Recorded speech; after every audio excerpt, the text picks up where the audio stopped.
Hello, it's working. Okay.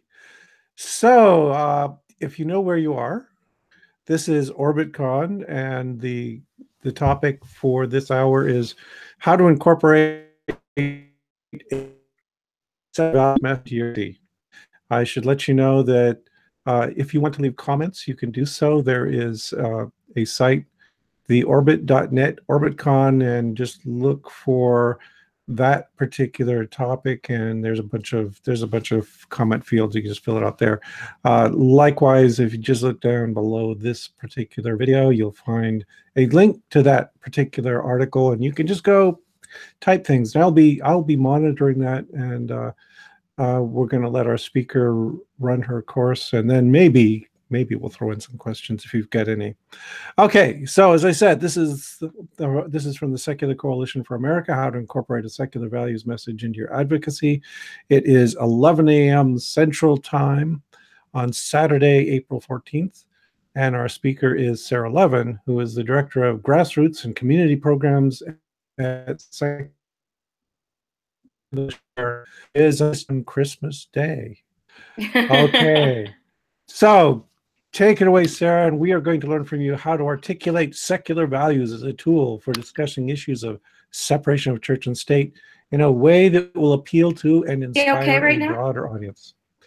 We are okay right now. It's all yours. Take it away. Excellent. All right. Welcome, everybody. And thank you for that introduction. As PZ said, I am the Director of Grassroots and Community Programs at the Secular Coalition for America. And for those of you who may not be familiar with the Secular Coalition, we are a coalition of 19 national member organizations, all of which who serve non-theists in some way, shape, or form. And you're probably familiar with a few, if not all of those organizations. You can check the full list at secular.org.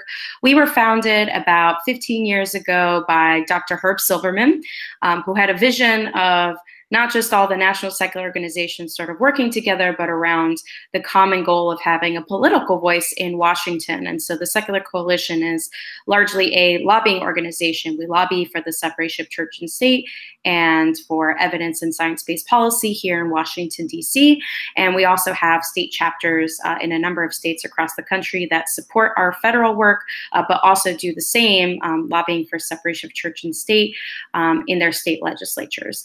And so the lobbying is sort of half of the mission, but the other half of our mission is bringing visibility and respect to non-theists. And it's that aspect of our mission that I want to talk about today, because a big part of lobbying is also education and educating lawmakers as well as the public about what it is that our community stands for. And so I sort of have two goals for this talk that I hope you all will get out of this. One is I want to give you actual language that if you would like to, you can just rip off and use for your own advocacy. None of this is meant to use. We want to spread the message far and wide. But bigger than that is, showing you the process, how we got here, why we decided to use the values language that we're using and how we're using it, so that you can go back and if the language we're using doesn't work for you or you want to tweak it, maybe you want to have a humanist values message, that's great. The more, from our perspective, the more non-theists who are using values language, the better, because it's just a great way to have a compelling and positive message that resonates with people.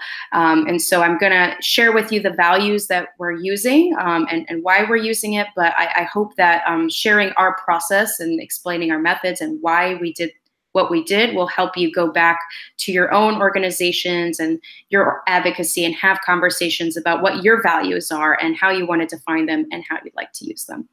And so with that, I actually want to start by talking about secular voters, because the secular values that we came up with are meant to, the real purpose is we have a vision of mobilizing a secular voting bloc.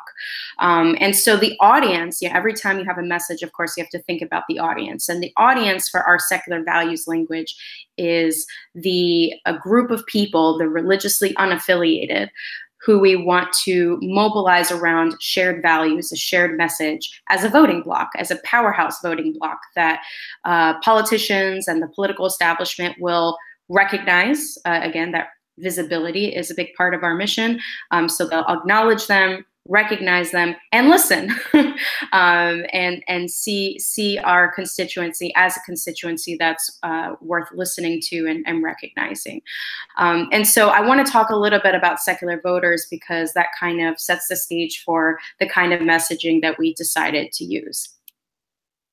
So I'm sure many of you are familiar with this. The religiously unaffiliated are the largest and fastest growing religious demographic in the United States.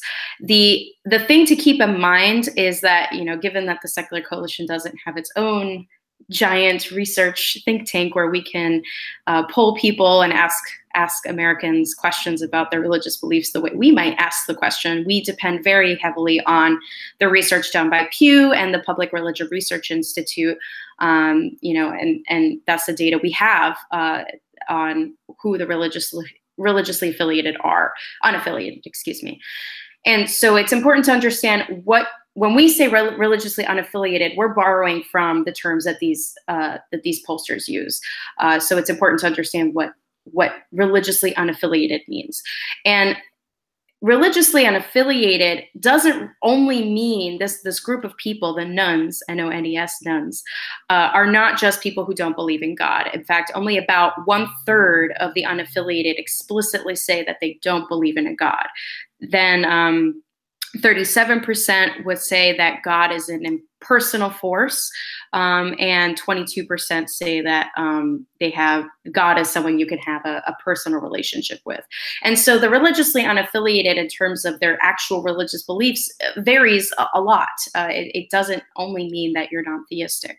And so when you look at the religiously unaffiliated, in addition to having a diversity of beliefs, we cross-cut many different types of demographic indicators, whether it's class, race, income, age group.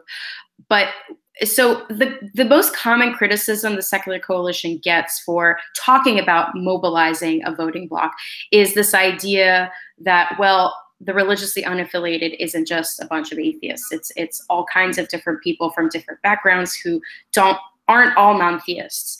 And so our response to this is that this may all be true, but what all of these people have in common is the issues. When this block of people, the religiously unaffiliated, are polled on issues like abortion, like same-sex marriage, like religious refusal laws, which if you're not familiar means, you know, the idea that businesses and nonprofits should be able to turn you away and refuse you service on the basis of their religion, on the issue of whether tax-exempt churches can endorse political candidates, on climate change.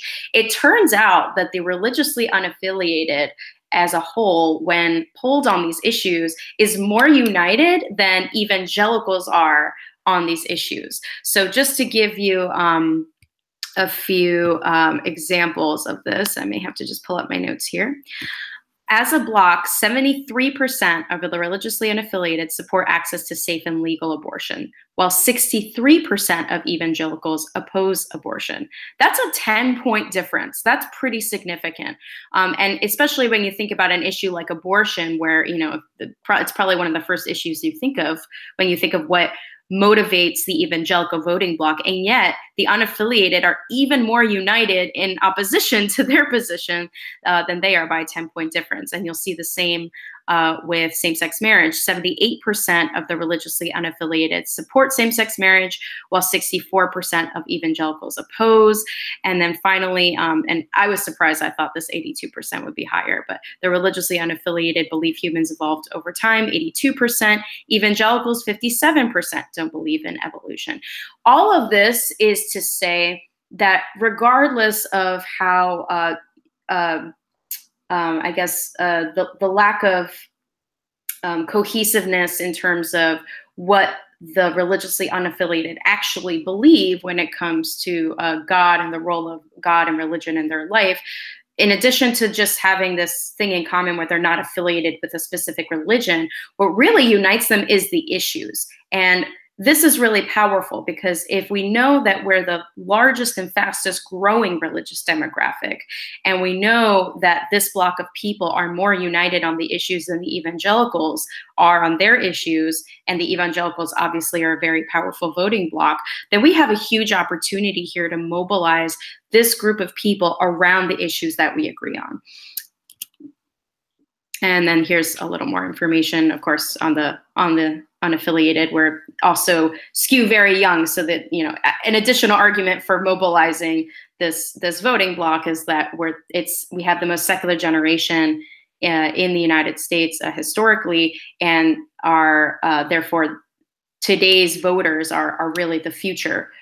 So we have, you know, young people on our side. We have 39% of people under 35, or excuse me, under 30 are religiously unaffiliated, fastest growing, and united on the issues. And here's more about that. So I'm going to skip forward to secular values. So let me pull this down. So knowing all of this and having this vision, this goal of, at the Secular Coalition, of finding a way to mobilize the unaffiliated around an agenda, we sat down in our conference room, we sort of locked ourselves in, and we challenged ourselves to really boil down these just dozens of issues that we take a position on. The Secular Coalition has a document called the Model Secular Policy Guide. You can find it online, and it lists every single issue that we take a position on. The audience for that document is lawmakers, so we can sort of hand them this book and say, if you want to have a secular America, this is what it would look like, and here's all of our policy recommendations and the changes we'd like to see. And it's a 40-page document. I mean, it covers everything from tax policy, military, health issues, all of the stuff. But, you know, that's the kind of stuff that when you deliver information that way to an everyday person, I mean, your eyes are going to glaze over, and it's hard to kind of connect in a personal way with those issues, even though those issues really do impact you in your everyday life. And so the challenge is, how can we boil down all of these issues in a way that will emotionally resonate with people? Because that's something we do know about human beings, whether they're religious or not, is that we're very much compelled by personal stories and things that we can connect with. And so that was the impetus for coming up with secular values. We sat down, and the goal was, we had this 40-page document of all the issues that we lobby on or take a position on. And the challenge was, if you were to close your eyes and flip to any page in this document, what word, one word, could we use to connect these issues together? What group of words, what value language could we use to explain the why behind the issue? Not the issue itself, but why we take that position. What is it about our values that takes us to this position on this particular issue? And we came up with 4 values: freedom, inclusion, equality, and knowledge. Now, these words are not empty. They're not just words that sounded good. We had to define them in a way that would, again, allow us to turn to any page in that document and explain the position in terms of the values. So this is the way that we defined our values. And I'm going to show some examples of how we use them to connect them to issues in a moment. So freedom, we define as beliefs protected, not imposed. Inclusion, all faiths and none. Equality, unbiased governance, and knowledge, information, and powers. So starting with freedom, beliefs protected, not imposed, that allows us to talk about a lot of different issues that are very, very different from each other, but come back to this core concept that it's very difficult for people to disagree with. You want your top line message to be something that is very, very difficult to disagree with, because if your top line message disarms people and you get them sort of nodding their head saying, yeah, I can get behind that, then you're in a better position to talk to them about the issue that you want to talk about, rather than starting with the issue and then talking about the values. So that's really the concept there. Start with the values, start with the top line message, and then get to the issue. So the idea is, you know, everyone's beliefs should be protected, but nobody should be imposing those beliefs on other people. That allows us to talk about blasphemy and apostasy laws. We can say, everyone can have their beliefs. This is religious pluralism. You can have Jews and Christians and atheists and Muslims all have their beliefs, but no one, including the government, should impose those. And so that allows you to talk about, you should be able to speak your mind and say what you believe, even criticize other people's beliefs. And so that allows us to talk about blasphemy apostasy laws, because that's certainly an instance where beliefs of the majority are being imposed on religious minorities who have different beliefs or may disagree. Religious coercion in the military. Again, knowing, starting with the concept that you should allow people to have their beliefs but not impose them. We know that there's a lot of proselytizing that goes on in the military, and given the culture of the military where you want to have a sort of cohesion, it's very difficult for individual service members to challenge their superiors and challenge their peers when, say, there's a mandatory attendance of a religious event, or there's prayer happening before, an activity. And that's something that we can talk about in terms of, hey, everyone in the military can have their beliefs, including, commanders and higher ups, but that should never be imposed on individuals.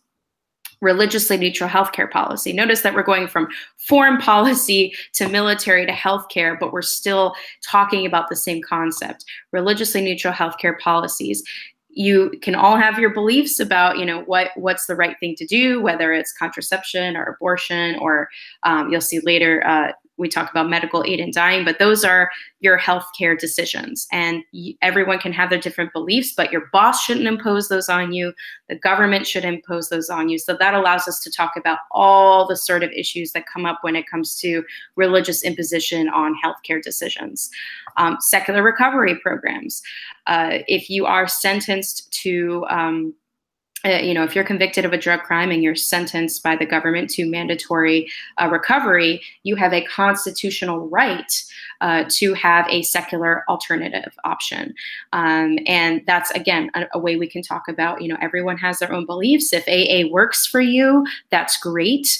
But you have the right to, especially if you're being compelled by the government to do something, to have a space that reflects your beliefs and not have beliefs imposed on you.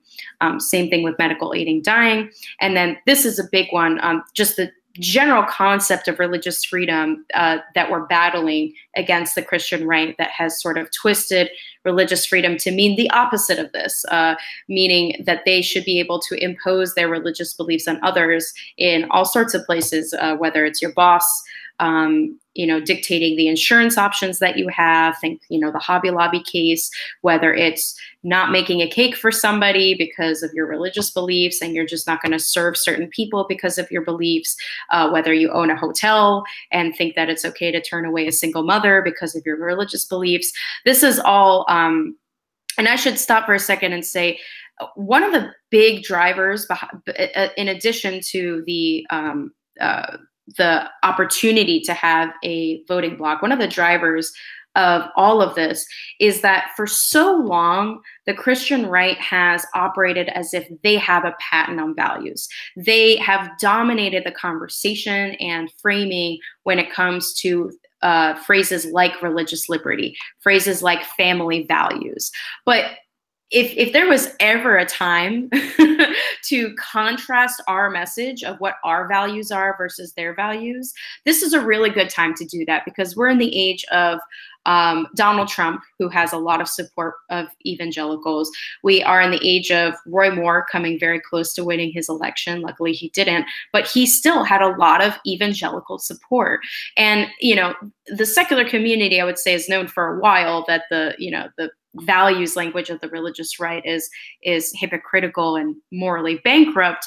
But I think this is an opportunity where the American people really, really can see that when push comes to shove, when it comes to the evangelical vote, they're not really voting with values in mind. And so that is, as disturbing as it is, also presents us an opportunity to contrast, present a contrasting message of, well, this is what they think religious liberty is, but this is what religious liberty really means. It means that everyone gets to live by their own faith or not have faith at all and never have beliefs imposed on them. And so I wanted to talk about that a little bit because the general concept of religious freedom, it's a phrase we need to take back and redefine in the way that it was intended to be. That's actually something we're going to be lobbying on. We're going to be lobbying for the Do No Harm Act in a few weeks during our lobby day. The Do No, just a quick note on that, the Religious Freedom Restoration Act was the basis for the Hobby Lobby decision, which allows employers to basically impose their religious beliefs on the health insurance options of their employees. And Hobby Lobby was a craft store that felt that they shouldn't have to provide all types of contraception to their employees. Unfortunately, they won that case. And so we're trying to fix the basis of that decision by passing the Do No Harm Act, which would amend the Religious Freedom Restoration Act to basically say, in line with our value over here, beliefs protected, not imposed, it would amend that law to say, no, you can't invoke religious freedom as a corporation if doing so is going to harm somebody else, if it's going to harm a third party. So that's very much in line with our values of you can believe and practice as long as you want up until the point where you are compromising the civil rights of others. So that's freedom. And again, notice that we talked about foreign policy, we talked about military, we talked about healthcare, we talked about recovery programs, we're talking about religious freedom at large. But what brings it all together is still this one word and our concept of how we're defining that word: beliefs protected, not imposed. So let's move on to inclusion. Oh, and this is us at the Women's March. Inclusion, all faiths and none. This allows us to talk about all kinds of examples where atheists are excluded, where religious minorities are excluded, and lots of other issues. So it allows us to talk about prayer in public schools, for example. Pointing out, prayer in public schools is one of those issues where we do have a really big PR problem because it often gets twisted into this, oh, the atheist movement is just anti-prayer, anti-religious. But when you frame it in terms of what the impact of coercive prayer in public schools does to a religious minority or an atheist student, it sort of changes the way we're framing the issue. So talking about how it's much more compelling to say something along the lines of, think of the Muslim student who's the only Muslim student in that school, or think of the atheist student who's the only atheist in that school or in that classroom who is othered when the teacher is leading a prayer. Talking about that rather than just saying, well, prayer is religious and we shouldn't have any sort of religion in our public schools. We have the same constitutional basis for that position, but having a message about this is not inclusive. Our public schools should be inclusive because we have students of all faiths and none attending these schools. And the last place that a student should feel excluded is in their public schools. That's a positive message. It's taking something that is very negative and having a positive message of inclusion. Secular invocations is another example. For those of you who aren't familiar, unfortunately, our movement had a major, major defeat with the Town of Greece v. Galloway decision when the Supreme Court decided that, yes, if you have a government meeting, it's totally okay to have prayer prior to that meeting. And so now we're in a position where that's the law of the land until the Supreme Court overturns it. And so if there's going to be legislative prayer before a meeting, then you have the rule is that everybody has to be included. So a Muslim community member, a Hindu community member, a Satanist, an atheist should be able to have equal access to providing invocations. What we've seen is that this happens a lot in sort of local towns and municipalities, once they start getting those requests, they don't get too happy about it because they always sort of envision just having Christian invocations or invocations that they agree with. And so often it either becomes a battle back and forth where they eventually let the atheist or the Muslim or the Satanist give the invocation, or they just decide to not have invocations anymore or to do a moment of silence. So that's an interesting thing. But again, talking about secular invocations in terms of inclusion it has the advantage of kind of combating this narrative where we're just these disruptors who are just trying to, make noise and whine and, do something, that they see as outrageous, which, of course is not fair, but, perception is reality. And so talking about secular invocations and why we should be included is, again, kind of a more positive way to frame that, talking about, listen, we're all members of this local community, and we should all feel included. And we have people of all faiths and none in this community, and we should all be included when it comes to these things. Inclusion of atheists and Boy Scouts, again, it's a way to talk about something that unfortunately is portrayed as one of those issues where, oh, it's just, why do you care? You can just send your kids somewhere else. But again, it's talking about inclusion is a compelling, positive way to talk about that everyone should be included, all faiths and none in Boy Scouts. Same thing with secular student groups. We've unfortunately seen a number of states introduce legislation that would allow discrimination on the basis of religion with student groups on college campuses. And so that's something that I know the Secular Student Alliance has been tracking and a few other organizations. And so we want to definitely have a message that, especially when it comes to publicly funded universities and colleges, that those campuses should be inclusive of students of all faiths and none, and that secular student groups should get equal access to resources and faculty that all other groups get.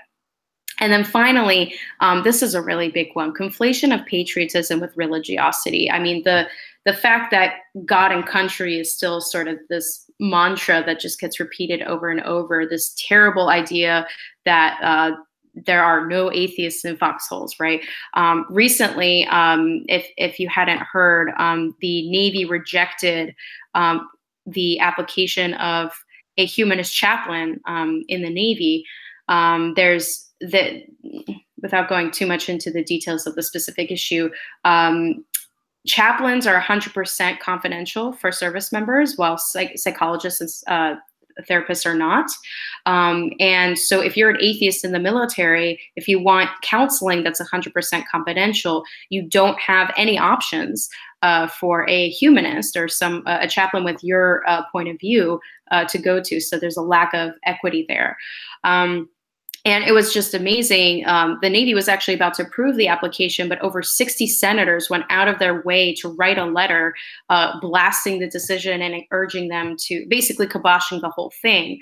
And so talking about all of these issues, again, rather than saying, having messaging that can come off as we want our piece of the pie, talking about inclusion is a way to sort of disarm people before you get into the issues.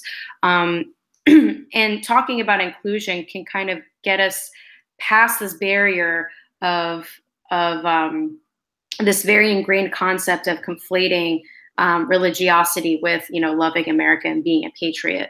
So talking about having messages, talking about, our service members are of all faiths and none, and they're all serving our country and fighting for our freedom. And so they should all have equal access to the same thing. That's a really effective way of talking about it, because it's a positive message of inclusion rather than starting with don't exclude this specific group, our group, saying everybody should be included, all faiths and none. Here's an example of how you can sort of operationalize these values. So, oh, I'm so sorry. I just skipped to equality. Well, let's just go to equality. So equality, this was a really tough one. You might notice that unbiased governance is not the it's not the sexiest phrase in the world, but the reason that we use it is because we wanted a way to talk about both equal rights and equal responsibilities. So we wanted to be able to say the government should be unbiased when it decides that there is a right, that everyone has the right to something, that there's no group that should be excluded from that, right? Everybody should have these equal rights. And when it comes to things that the government decides is a compelling interest, like health and safety regulations, for example, everyone should have, if it's so important, right, that that this law should be mandated and apply to everybody, then everybody should be held accountable to the same rules. There shouldn't be any exemptions. There shouldn't be any special privileges. And so that allows us to talk about both issues of equal rights, but also equal responsibilities to things like, I'm going to jump down here to where it says tax transparency and the Johnson Amendment. So for those of you who don't know, all 501c3 nonprofits, and a 501c3 is just the type of nonprofit that when you donate, it's tax deductible. All of those nonprofits, except for houses of worship, have to file what's called the Form 990 to the IRS, which basically details their revenue and their expenses. And this is something that, you know, if you're a donor or you want to donate to a charity, the Form 990 is something that you can use to inform yourself to decide if a charity is worth giving to or not, if they use funds, donor funds responsibly. And so this is a big deal because 501c3 nonprofits, by being able to accept tax-deductible donations, that's a major privilege that is subsidized by the government and therefore by American taxpayers. And so the string attached to being able to be a nonprofit is to have some level of transparency for American taxpayers by filing that Form 990. And so this is something where, first of all, it's a very niche issue that not a lot of people, particularly lawmakers, know about. And so there's a lot of education to be done. It gets very complicated. People's eyes sort of glaze over. And so talking about equality and unbiased governance is helpful because we can say something along the lines of, listen, when it comes to tax transparency for American taxpayers and the way that their tax dollars are being used, they deserve transparency, and the rules that govern nonprofits that make them transparent should apply across the board because American taxpayers deserve that. Talking about how if we think these rules are important, then we should be unbiased in the way that they're enforced. You know, they should apply to everybody. So that's kind of just a blanket way to say, you know, all nonprofits should be held to the same rules. And it's the same thing with things like religious exemptions that put children at risk. There are a number of states that have religious exemptions for child abuse and neglect. This is a huge problem in states that have large followings of Christian Scientists who refuse to give their children any medical care. And there's also a number of states that have different standards when it comes to regulating childcare centers. So religiously affiliated childcare centers get different sets of rules and regulations for health and safety than all other childcare centers. And so talking about equality in terms of equal responsibilities, we can say something like, we all have a responsibility to protect children. The government has a duty to protect children and to make sure that all childcare centers are safe. Every parent deserves to know that when they drop their child off at a daycare center, that it is safe for them to do so. So starting with that very top line message of we all have this responsibility allows us to kind of disarm people and get us to a space where they might be more willing to agree with the idea that there shouldn't be a religious exemption. Because if you start with the religious exemption and say there shouldn't be religious exemptions for childcare centers that are religious childcare centers, then unfortunately, although that's still true and still correct, a lot of people, just by hearing religious exemption, will kind of get turned off a little bit, maybe be a little suspicious about what you're about to say and who you're representing. But if you start with that, with something that everyone can sort of agree with, that, you know, we all have a responsibility, or the government has a responsibility to make sure that children are safe in childcare centers. And, you know, shouldn't a parent be able to feel safe and comfortable taking their kid to a childcare center? Starting with that allows us to kind of get to the issue from there. And I'm not going to do every single issue here, but as you can see, there's sort of, again, just a huge diversity of issues that we can talk about by bringing it back just to this one concept of equal rights and equal responsibilities, no special privileges, and no exclusion of any particular group on the basis of religion. And then finally, knowledge. Information empowers. The concept here, information empowers, and we couldn't say knowledge is power because then we would be repeating the word knowledge. But the concept is the more information that society has, that people have, when we have the best possible access to the most scientifically accurate, medically accurate information, that we all benefit, that we advance as a society, we advance as a workforce, we advance as human beings. This is just a very general top-line concept that it's very hard for people to disagree with, right? Information empowers. You know, you're better informed. When you're better informed, you can make better decisions. And so this very top-line concept allows us to talk about a huge range of issues. Comprehensive sex education, we can say, listen, information empowers. When students have all the information, when they have comprehensive, medically accurate sex education, they're gonna make safer decisions. Secular school curriculum, you know, where we're still unfortunately fighting to keep creationism out of public schools. There's attempts to revise history and history textbooks in Texas to include Moses.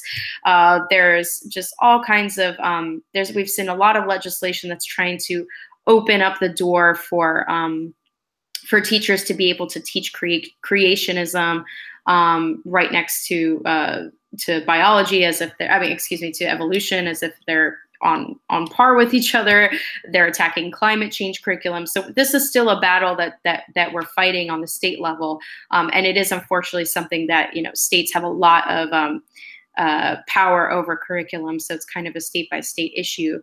But talking about, listen, when we have a scientifically literate student body, we're going to be more competitive as a workforce nationally. You could talk about it that way from a sort of economic standpoint, or you could just say, listen, we want to make sure that our students are equipped with knowledge and with information and the right facts. So it's a way to talk about it without necessarily starting with the religious aspect, because again, we want to disarm people, especially people who maybe are part of that the religiously unaffiliated that we talked about, that still do believe in God, and maybe God is a part of their life. Maybe they're not going to specific, you know, church, but maybe they still do pray, and this is something that's important to them. But we know that those people will likely agree with us, but the way that the message is delivered to them could determine whether or not they're on board. So starting with this top line concept of information empowers and facts matter, and we want to have the best possible information for our young people, is more likely to get them on board than starting with and leading with the idea of, well, we shouldn't have religious content in our public schools. Same thing with stem cell and fetal tissue research.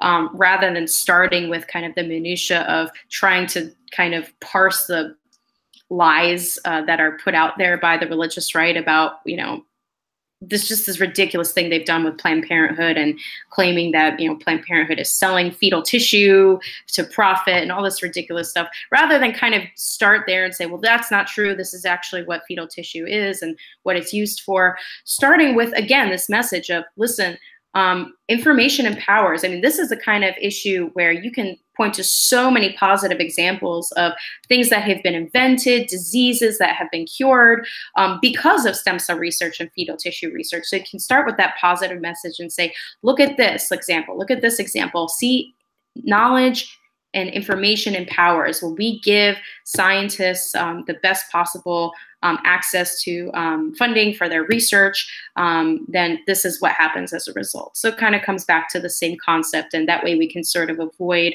getting into the back and forth that that the religious right has done. And I want to take a second to talk about that. That's an example of framing where sort of deciding, and I'm totally borrowing this from Nick Little at the Center for Inquiry. He talks about the intellectual battleground, where you don't want to get caught in sort of the area where the religious right is trying to take us, right? They want, when they're framing the debate and they're deciding the battleground that we're on, then we always lose. So for example, if you're talking about abortion, there's a good reason why the religious right constantly brings up partial birth abortion. It's, even though it's just such a small segment of the amount of abortions that even take place, if they can lay the battleground as we're gonna talk about partial birth abortion and kind of poison the debate that way. If we get caught trying to go back and forth about, well, no, that's not actually true, or this is, this doesn't happen that often, and this is then you've already lost the battle, because you're in the wrong battleground. You want to define and frame what we're actually talking about. So rather than getting caught in the whole debate about the Planned Parenthood and fetal tissue, you want to change the grounds that we're fighting on, and talk about knowledge, and talk about all of the great advances that we've made as a society and in medical research and cures and all of that kind of stuff, and how wonderful that is, and talk about it in terms of knowledge and information and advancement and innovation. Climate change is another way we can use knowledge, information, and powers to talk about, listen, we know that this is happening, and we need to value the scientific experts that know what they're talking about. And we are empowered with this knowledge that it gives us the opportunity to change our future and make sure that we have a planet for our descendants. Reproductive counseling, again, just note how we're jumping from comprehensive sex education to school curriculum to scientific research to climate change, and now we're here. And this is all coming back to the same concept of knowledge, information, and powers. It's a huge diversity of issues. Reproductive counseling, if you're not familiar, crisis pregnancy centers, you might have heard of them. There's this huge problem, and it's coming before the Supreme Court soon as well, where we have the Christian right is funding these so-called crisis centers where, they offer services to women who are seeking an abortion, but really they're telling them just outright lies. They tell them things that, like, they say that people who get abortions are more likely to commit suicide. They tell them that birth control can cause cancer, just crazy, crazy things. There's stories of people at these crisis pregnancy centers wearing lab coats when they're not doctors, to kind of make these women who are in really vulnerable think that they're talking to a doctor when they're not. And so California, for example, passed a law to regulate these centers that would require them to post something, a sign, or inform the people that they're working with that, A, if there is no doctor on premises, they have to be upfront that there is no doctor working at that center, but also referring them, I believe, to services that they might be looking for. So they have to tell them upfront what services they do not provide. So obviously they wouldn't provide abortions, so they have to let them know we don't provide abortions, and if that's what you're looking for, they have to refer them. And that case, that was challenged, and that's in court now. But that comes back. We can talk about crisis pregnancy centers from the perspective of knowledge, that women who are in the situation where they need to make a decision about whether to have an abortion or not, or what's going to be right for their health and for their lives, they're in the best position to make that decision when they have all the information. And we want healthy families, we want healthy women, we want healthy babies. We can all agree with that. And so we want people to have the best possible medically accurate information so they can make the best decision for them and their family.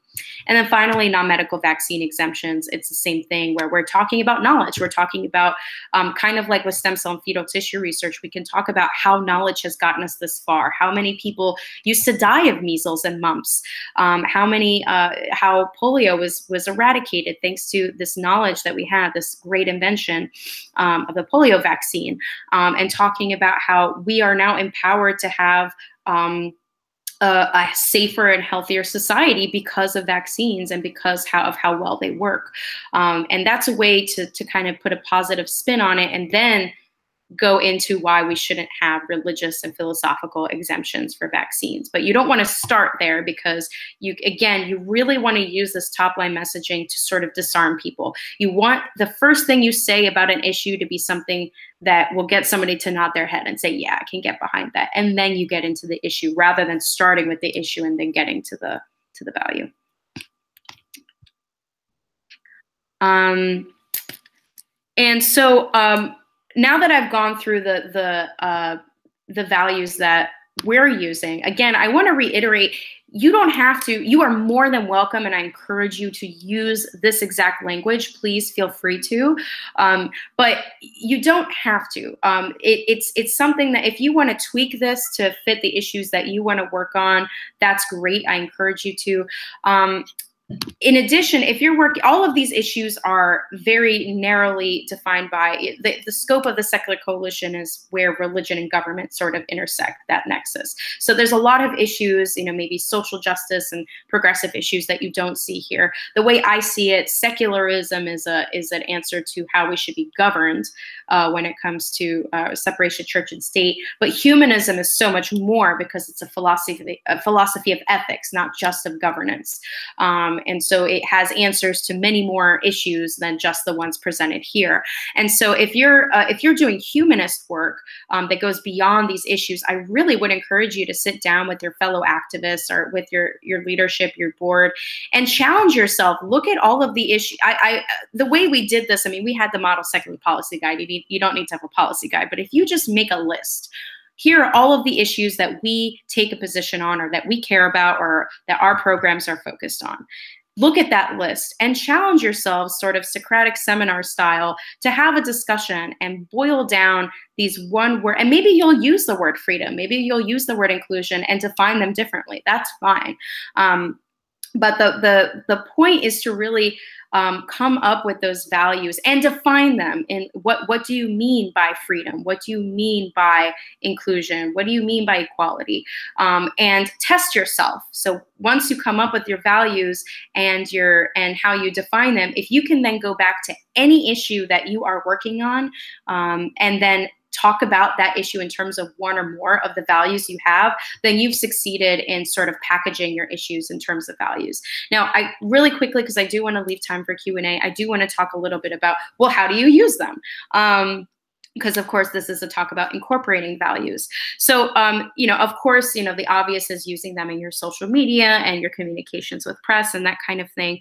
A few ways that we've incorporated these values is whenever we present the issues we work on. So if you have a website and you list your key issues, or if you're presenting what your issues are, we try to always categorize them and present them underneath these values. So we're actually working on a new version of the policy guide that is going to, that's going to list those values there as well, which the last version did not have. We didn't present those values. And again, the audience is lawmakers, so they're going to see those 4 values that I've presented to you. So really thinking of it the way you would think about branding. So if you were to change your logo, all the places that you would change the logo, think about if there's a place to put your values. If your group if you have a local group and you have t-shirts that has your group's logo and name on it, that's great. But if you can come up with values that you think that your group can get behind, that these are our values as a group. If you're out tabling, or you're at a pride parade, or you're interacting with the community in some sort of way, having your branding, your table runner, or your handouts, your brochures, your t-shirts have your values on them, that's a real conversation starter, because it's not only, this is who we are, we're the, humanists and freethinkers of Fairfield County, or whatever it is. You can say, well, this is what we stand for. This is who we are, and this is what we stand for. So people will, see those values and ask you about them. And then you can have a conversation that's not just about, well, what's a humanist, what's an atheist, what does your group do? But, oh, I see that you have freedom, inclusion, equality, and knowledge. That's all awesome stuff. What are you guys all about? That sounds like something I can get behind. And then it becomes an issue, a discussion about your values. I would also encourage you to think about how you can fit values into your elevator pitch, which if you don't have, you definitely should have. When someone asks you, what is your group about? What are you about? You should have an answer that's 2 or 3 sentences that you can just boil down what you're about. If you can incorporate values into that elevator pitch, I would definitely recommend it. Not just, if you're at a table, but also just when you're reaching out on Facebook or emailing people and trying to get them involved in what you're doing, incorporating how not just here's our programs and here's how many members we have and here's the events we have coming up, but put in there also, these are the values that really drive everything that we do. It's a great way to get people to see that, but beyond the, kind of minutia of what you're doing, that you have a larger vision for what you're trying to accomplish and the message you want to put out to the world. If you ever do have a victory of some sort, whether locally or at the state level or a loss, incorporating values language into that too. So, if you're in a state that just banned conversion therapy, talk about how it's a victory for freedom. Conversion therapy is one of those issues where it's beliefs being imposed on minors. I would also say it's sort of an equality issue too. Because we have I would put that under child abuse and neglect. So, we all have a responsibility to protect children and that's, that includes protecting them from the abuse of conversion therapy. So there's a lot of ways you could talk about that. But the point being, you want to say, this is a victory for freedom, or this is a victory for equality. This is a victory for knowledge. Or if unfortunately you have a defeat, like, in Florida, where now it's mandatory to have "In God We Trust" in all of the schools. That's a real loss for inclusion, because now anyone who is a non-theist or religious minority who doesn't, isn't monotheistic, they're excluded and they are othered in those schools. And so we can talk about that loss also in terms of, well, now public schools in Florida are exclusive instead of inclusive. And this is really a loss for religious pluralism and inclusion in Florida. Given that we only have 7 minutes left, I'm actually going to stop there and see if anyone has questions. All right. That was very good. So there's no questions on OrbitCon, but I'm full of questions, like always. Shoot. Yeah. So first of all, I gotta say, years ago, I was involved in all these framing wars, and I developed an allergic reaction to the word framing, just because I felt like, oh, you're asking me to misrepresent what I'm saying, and that bugged me a lot. But you have successfully reframed framing as values. That's great. I can go along with that. Yeah, I think your 4 values are a really good strategy for, emphasizing the positive aspects of the secular side of the issues, and I think that's really useful. One question I had though is, early on you were talking about how the religiously unaffiliated are more united in their views about the issues than the religious. What I instantly wondered, though, is maybe there's one crucial thing we got to ask about, and that's their respect for authority. I kind of worry that, sure, there's religious people who would say, yeah, we ought to just allow abortion, for instance. But when their pastor speaks up and says, go vote against this bill, there's concern that they'll go along with it. Whereas, as we all know, that if you talk to atheists that way, they'll just say, screw you, we're going to go beat you up and go do the opposite. But so how do we deal with the authoritarian mindset?